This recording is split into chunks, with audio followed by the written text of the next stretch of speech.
और दिल्ली की जनता ने जो जनादेश दिया है वो फरेब और झूठ को जड़ से उखाड़ करके फेंकने का काम किया है और एक ऐसे धूर्त व्यक्ति को हटाने का काम किया है जो अहंकार के मद में अपने आप को ये समझ बैठे थे कि दिल्ली का तख्त उनसे कोई नहीं छीन सकता। मुझे लगता है कि कांग्रेस की स्थिति इस समय परजीवी की तरह हो गई है। जिस देश में जो है जब उनको मौका मिला उन्होंने सिवाय जो है फरेब के, सिवाय झूठ के और अव्यवस्था फैलाने के अलावा कुछ नहीं किया। मैं तो ये तक कहूँगी कि कांग्रेस ने जिस इंटेंशन के साथ पार्टी शुरू करी थी वो इंटेंशन रहा ही नहीं। वो इंटेंशन सिर्फ उनको अपने परिवार को बढ़ाने के लिए हो गया। वो इंटेंशन सिर्फ उनके जो अब 3 लोग हैं उसी को बढ़ाने में लग गए। उन्होंने देश के कई जो मुझे लगता है जो कांग्रेस पार्टी के साथ जो पलायन करके दूसरी पार्टियों में चले गए, कई नेता खराब करने का उन्होंने काम किया। तो इस तरीके की जो है एक व्यक्ति अगर इस तरीके की बात कर रहा है तो उसकी संकीर्ण मानसिकता है। और दिल्ली की जनता ने जो जनादेश दिया है वो फरेब और झूठ को जड़ से उखाड़ करके फेंकने का काम किया है और एक ऐसे धूर्त व्यक्ति को हटाने का काम किया है जो अहंकार के मद में अपने आप को ये समझ बैठे थे कि दिल्ली का तख्त उनसे कोई नहीं छीन सकता। मैं बता दूं और मुझे गर्व है अपने प्रधानमंत्री जी पर कि उनका जो विजन है, उसकी एक्सेप्टेंस है, वह पूरे देश में जो है एक्सेप्ट हुई और दिल्ली की जनता ने इस बात को माना। जो हमारी पार्टी का नारा है भारतीय जनता पार्टी का कि सबका साथ सबका विकास, हम हमेशा इस बात पे अड़े रहे। हमारे कार्यकर्ता, देवतुल्य कार्यकर्ता, तब भी जाते थे, लोगों की समस्याएं सुनते थे, जो निस्तारण कर पाते थे बेचारे वो करते थे। और आज भी जब हमारे दिल्ली जीते हैं तो आज भी आप देखेंगे कि हमारे भारतीय जनता पार्टी का सारा काडर जो है उनके बीच में है। हम लोग संवादहीनता नहीं करते, हम लोग इस तरीके का आचरण नहीं रखते कि जो है हमारे पास ही कुर्सी रहेगी। हम सेवा करने के लिए आए हैं। हमारे आदरणीय प्रधानमंत्री जी ने हमेशा सेवा का ही जो है हम सभी को पाठ पढ़ाया है और हम लोग वही करेंगे।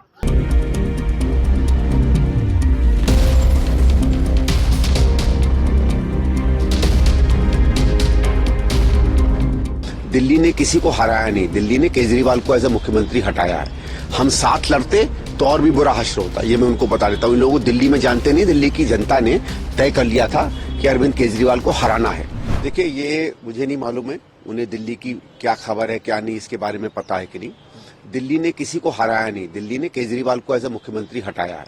हम साथ लड़ते तो और भी बुरा हश्र होता, ये मैं उनको बता देता हूँ। इन लोगों को दिल्ली में जानते नहीं, दिल्ली की जनता ने तय कर लिया था कि अरविंद केजरीवाल को हराना है। 7, 8, 10 पार्टियां भी उनके साथ लड़ लेती तो भी वो हारते। उनका हारना तय था, निश्चित था। आपको अगर चाहते थे कि आप वो सही रास्ते पर आए तो उनको कहते कि उन्होंने जो कुकर्म किए पिछले 3 साल में वो ना करते। जिस तरीके से वो बार बार विपक्ष को, कांग्रेस के हमारे नेताओं को गाली देते थे, वो गाली देना बंद कर देते। जिस तरीके से उन्होंने शराब में उल्टे सीधे काम किए, शीश महल में उल्टे सीधे काम किए, दिल्ली की सड़कों को बर्बाद किया, वो ना करते। उनके कुशासन के ऊपर, उनके भ्रष्टाचार के ऊपर उनके खिलाफ वोट पड़ा है। साथ लड़ने से नहीं लड़ने से ये थोड़ी होता है कि खराब सरकार जो है दोबारा चुन जाएगी। देखिए, एक तो ऐसा है, मुझे लगता है कि हमको ज्यादा वोट मिलना चाहिए था, लेकिन हुआ क्या, जो मुझे बार बार धीरे धीरे पता चला कि हम लोगों ने जो मुद्दे उठाए उससे एक एंटी आम आदमी वेव तो दिल्ली में चल गई। बीजेपी तो 1-2 बात को, शीश महल कुछ और करती थी, उससे कोई सरकारें नहीं बदलती हैं। जो पूरा माहौल बनाया उनके खिलाफ, वो हमारी पार्टी ने मुद्दे उठाए। लेकिन बहुत से वोटरों ने मुझसे कहा कि साहब, आप तो 2024 में साथ लड़े थे, हम कैसे जाने कि दोबारा साथ नहीं हो जाएंगे। तो वो एक ऐसा विकल्प ढूंढ रहे थे जहां कहीं भी उन्हें इलेक्शन के बाद भी गलती से भी अरविंद केजरीवाल का चेहरा न दिख जाए। इतनी घृणा और इतनी नफरत अरविंद केजरीवाल के खिलाफ वोटरों में हो गई थी। शायद हम भी उस बात को पूरी तरीके से नहीं पढ़ पाए और हमारे को भी उन्होंने उनकी परछाई में आगे पीछे लोगों ने देखा। दूसरा, जो मुस्लिम और दलित वोटर था वो भी इनसे बहुत नाराज था, वो कांग्रेस की तरफ आना चाहता था। लेकिन प्राथमिक रूप से वो दोनों चाहते थे कि कुछ भी हो, कितना भी खराब केजरीवाल हो, हम बीजेपी को नहीं चाहते। तो वो चाहते हुए भी कांग्रेस उसकी फर्स्ट चॉइस थी, लेकिन क्योंकि उसको लगा कि अगर हम वोट शिफ्ट करेंगे तो शायद बीजेपी ना जीत जाए, वो आम आदमी में जाकर पहुंच गई। जो लोग कहते हैं ना कि सर इतना उनको वोट मिल गया, इनका वोट उनको इसलिए ही मिला क्योंकि लोगों को बीजेपी में उस तरीके का विकल्प नहीं दिख रहा था जिस तरीके का विकल्प वो देखना चाहते थे। नहीं तो आम आदमी की 22-23 छोड़िए 11-12 सीटें भी नहीं आती। वो तो है ही, वो तो उन्होंने बनाया है, वहां के मुख्यमंत्री ने बनाया है। आपको याद होगा, मैंने तो शुरू में कहा था कि पंजाब से करोड़ों रुपया गाड़ियों द्वारा दिल्ली आ रहा है और बाद में उनकी पंजाब के नंबर की गाड़ियों में पैसे भी मिले। तो ये तो बात ठीक है कि पंजाब ही अब उस पार्टी को फंड कर, अब उनके एमएलए मिल रहे हैं नहीं मिल रहे हैं मैं नहीं जानता हूं, मुझे नहीं लगता कि कोई टूट होने वाली या नहीं। लेकिन एक बात तय है, जिस दिल्ली मॉडल पे, जिस भ्रष्टाचार मुक्त कराने वाली पार्टी और जिस अच्छे काम करने वाली पार्टी को संभवतः चुना था पंजाब ने, वो जान गई है इस पार्टी का चरित्र और चेहरा क्या है।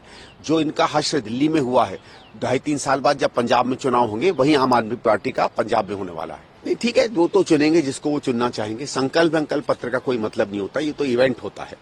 आपको 5 साल मिले हैं, दिल्ली में बहुत दिक्कतें हैं, कोशिश करिएगा कि आप लोगों की आकांक्षाओं के साथ जुड़कर आप दिल्ली में चुने गए हैं, अच्छा काम करिए दिल्ली में, मैं आपको शुभकामनाएं देता हूं। देखिए कोई वैक्यूम की बात नहीं, देखिए हमारा ये है कि हमारे लिए इस बात की निराशा रही चुनाव में कि हम अच्छा नहीं कर पाए। हमारे लिए भारतीय जनता पार्टी और आम आदमी पार्टी के बीच में कोई फर्क नहीं है, दोनों सांप्रदायिक हैं, दोनों में पैसे का मामला ठीक नहीं है, दोनों के अंदर में अहंकारी नेता हैं, दोनों जन कल्याण नहीं करती हैं, दोनों झूठ बोलती हैं, दोनों केवल इश्तहारों में जीती हैं। तो जहां तक मेरा है, मेरे उनके बीच में रत्ती भर भी 1% भी फर्क नहीं है। ठीक है, एक केजरीवाल ने कुछ लोगों के बीच में एक इमेज बना रखी है, इमेज भी क्या है उसका सच अभी पता चल गया। हमारे लिए निराशा की बात यह कि हमको लग रहा था कि 12-15% हमारा वोट शेयर जाएगा, सीटों का आए या ना आए, लेकिन हम कोशिश करेंगे। भारतीय जनता पार्टी अपनी सरकार लेकर आई है, इन्होंने 15 साल मटिया मेट कर दिया एमसीडी को, कुछ नहीं कर पाई। अब मुझे मजा आ रहा है, उनके कुछ लोग बार बार ट्वीट कर रहे हैं कि हम साफ और सच और सेफ दिल्ली करेंगे। अरे दिल्ली में पुलिस तुम्हारे पास थी, एमसीडी तुम्हारे पास थी, तब तो तुम साफ स्वच्छ और सेफ दिल्ली नहीं कर पाए, अब क्या करोगे। तो खैर नई सरकार आई है, अब मैं उनको शुभकामनाएं देता हूं, लेकिन हम अपना मौका देखेंगे। एक सशक्त विपक्ष के रूप में आप देखिएगा कि अगले 5 साल में कांग्रेस जो है दिल्ली की नंबर 1 पार्टी बनकर निकलेगी। देखिए कोर्ट का निर्णय है, मैं उस पर कोई कमेंट नहीं करना चाहूंगा। अब वो क्या है क्या नहीं है वो कोर्ट बेहतर जाने। हमने हमेशा कहा जो भी कोर्ट निर्णय करता है उसको हम स्वीकार करते हैं। अगर किसी को कोर्ट के निर्णय से कोई आपत्ति हो तो सीनियर कोर्ट में जाए। देखिए वाजिब सवाल है, ये उठाना चाहिए। अब मैं देखता हूं बार बार बड़े दुर्भाग्य से हमारे विदेश मंत्री कहते रहते हैं पहले भी हुआ था, तब भी हुआ था, अब भी हुआ था, पर क्या पहले इस तरीके से हुआ था? आपको एक बार याद होगा, कुछ समय पहले की बात है, ऑस्ट्रेलिया में कोई इंडियन स्टूडेंट्स थे जिन पर कोई केस हुआ था या क्या हुआ था, उनके पैर में वो आइडेंटिफायर लगा दिया गया था, एक इलेक्ट्रॉनिक आइडेंटिफायर। तो तमाम ऑपरेशन खड़ी हो गई थी कि हमारे नागरिकों के साथ इस तरीके का व्यवहार क्यों हो रहा है, जो वहां की कानून व्यवस्था के अंदर बनता है। तब तो पूरी ऑपरेशन, पूरा मीडिया उछलता था। आज हमारे लोगों को डिपोर्ट किया जा रहा है जिस अमानवीय तरीके से। बात ये नहीं है कि वो वहां गलत गए या सही गए, बात ये है कि आप किसी को भी अमानवीय तरीके से डिपोर्ट करते हैं। ये कहना कि भाई और किस तरीके से, क्या बैंडबाजी से करेंगे, ये कोई सवाल होता है पूछने का? भाई उसी जहाज में आप जहाज में सामान्य जहाज में भेज देते, उसमें ही कम से कम ठीक ठाक तरीके से भेज देते। कोई ये लोग भेड़ बकरी थोड़ी है जिस तरीके से आपने भारतीयों को वापस भेजा है।